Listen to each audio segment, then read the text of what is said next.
Halo, assalamualaikum warahmatullahi wabarakatuh. Kembali lagi bersama saya Fauzi Ganim di channel Fauzi Ganim. Kali ini saya ingin bicara tentang tip bisnis. Tip bisnis kali ini adalah berbicara tentang bisnis properti. Bisnis properti adalah salah satu bisnis yang sudah saya geluti sejak tahun 2015 ketika saya pertama kali gabung di Super Broker Properti. Kemudian saya aktif di komunitas-komunitas properti yang ada di Kota Depok karena banyak sekali listingan yang ada di Kota Depok.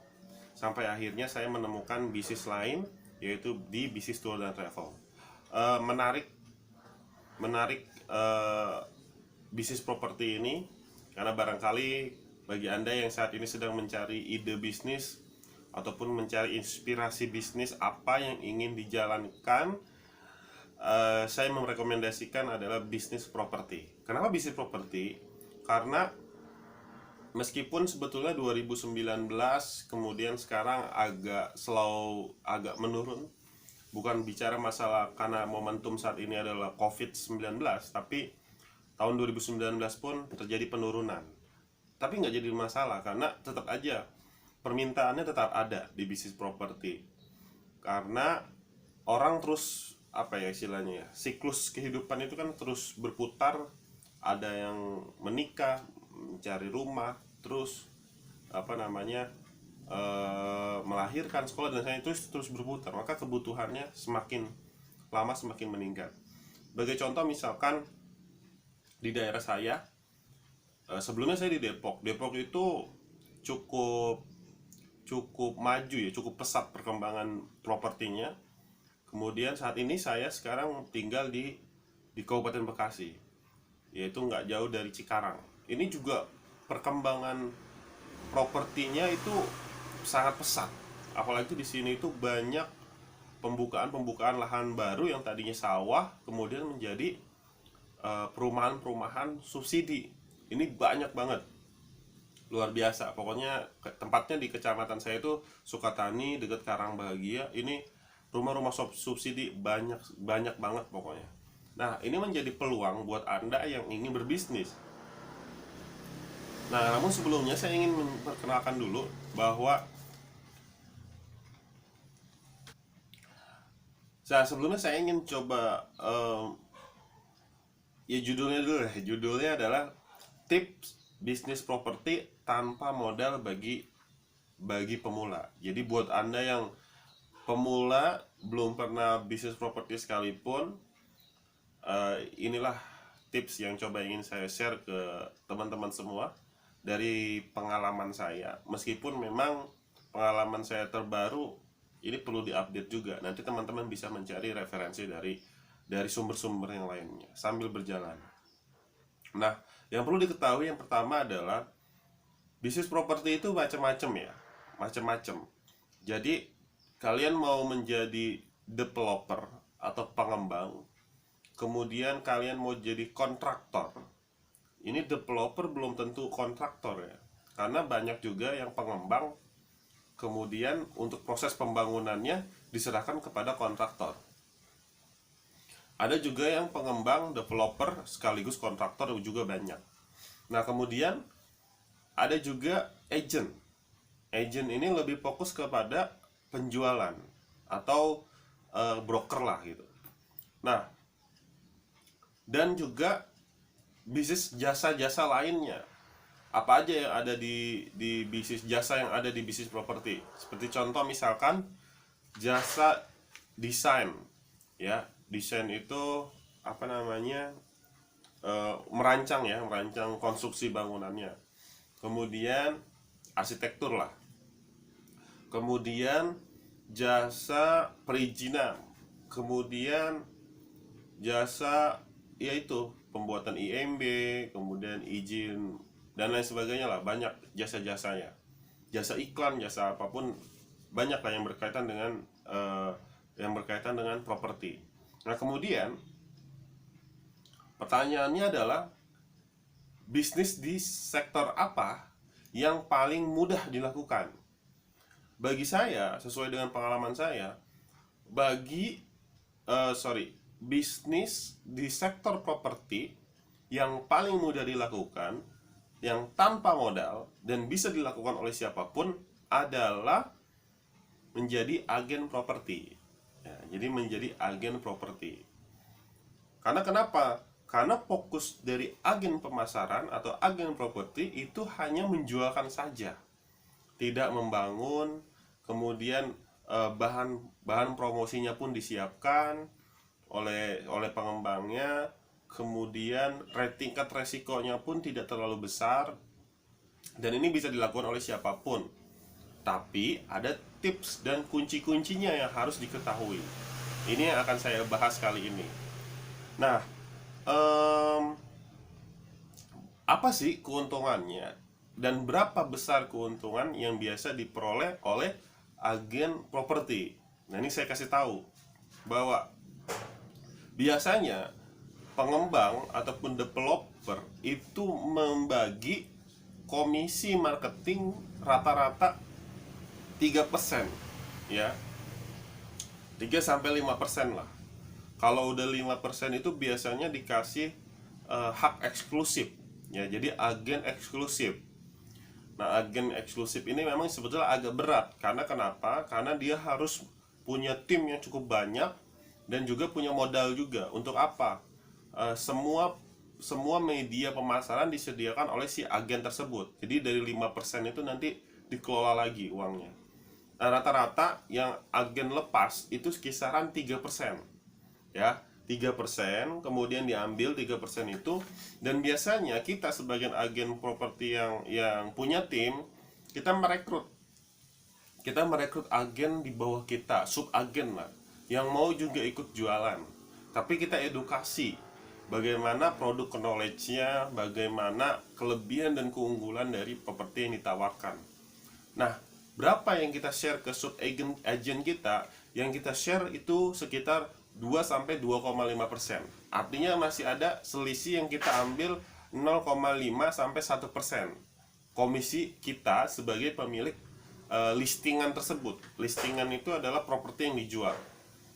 Nah, itulah besaran, tinggal dikali aja. Misalkan 3% dari 100 juta itu 3 juta. Kalau harga propertinya misalkan 300 juta, maka potensi keuntungannya itu adalah 9 juta. Iya, jadi kalau 300 juta harga propertinya, potensi keuntungannya adalah 9 juta per satu unit. Kalau misalkan teman-teman bisa jual misalkan 10 unit, itu sudah bisa dapat 90 juta. Nah, itulah potensi keuntungan dari agen properti. Kenapa saya tidak merekomendasikan developer, pengembang atau kontraktor?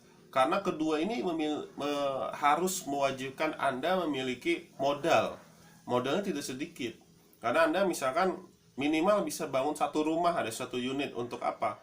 Untuk contoh gitu. Nah, ini juga kan bukan hal yang kecil.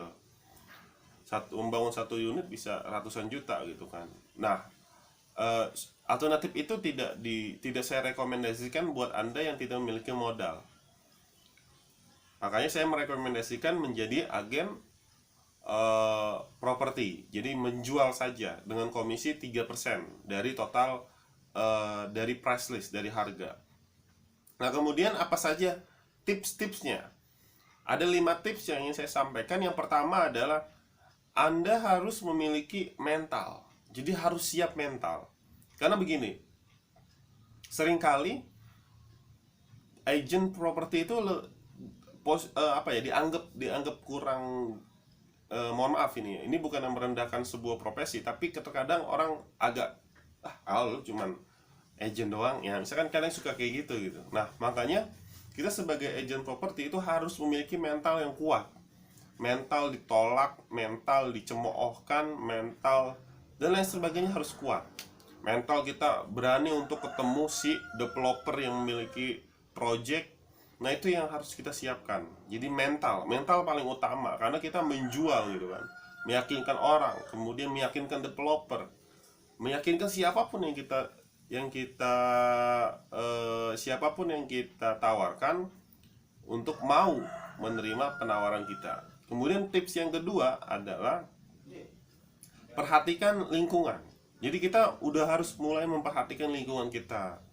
Ya, kita lihat kebutuhan di sini propertinya bagaimana, kemudian ada properti apa di sini yang bisa dijual. Itu tips yang kedua. Kemudian tips yang ketiga, kalian bisa pelajari iklan-iklan properti. Jadi iklan properti itu kan banyak, ada di rumah.com, ada di Urbanindo, kemudian rumahdijual.com dan tempat-tempat lainnya. Jadi pelajari aja. Apa fungsinya mempelajari iklan-iklan properti? Anda bisa menduplikat bentuk iklan yang ditawarkan oleh agen-agen lain. Apa aja di situ? Karena di situ ada spesifikasi bangunan, kemudian price list harga, lokasinya di mana, kemudian kelebihan properti yang ditawarkan seperti apa. Nah, itu yang harus diperhatikan.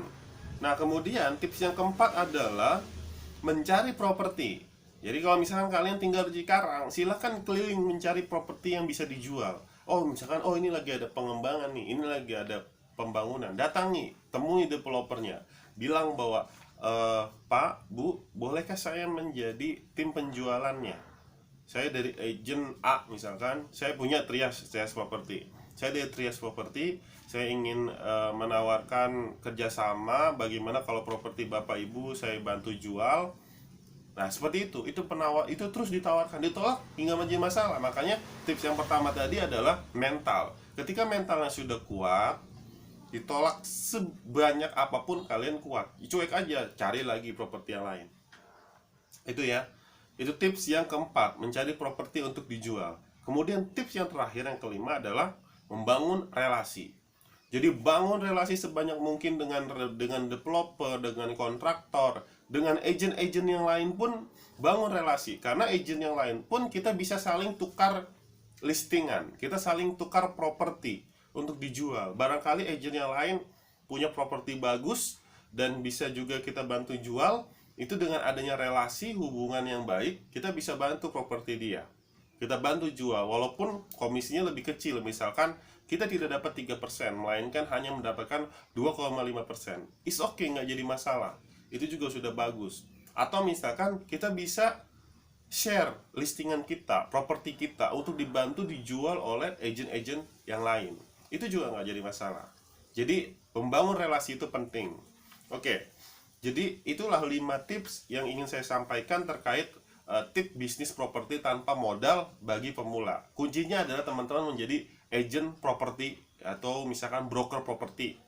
Intinya fokus di pemasaran. Karena di agent properti itulah kalian tidak memiliki modal, tidak membutuhkan modal. Jadi yang penting jalan, punya kemauan. Dan komisinya yang tadi sudah saya sampaikan. Dan apa yang harus disiapkan? Tips yang pertama adalah siap mental. Kemudian yang kedua, perhatikan lingkungan. Ketiga, pelajari iklan-iklan properti yang ada di OLX, kemudian yang ada di Facebook, yang ada di apapun yang bisa dipelajari. Kemudian yang keempat, mencari properti untuk dijual. Dan yang kelima, membangun relasi. Oke, itulah tips tentang bisnis properti dari apa yang sudah saya jalani sebagai agent properti juga di tahun 2015. Semoga pengalaman ini bermanfaat untuk Anda yang ingin berbisnis properti. Saya akhiri. Assalamualaikum warahmatullahi wabarakatuh.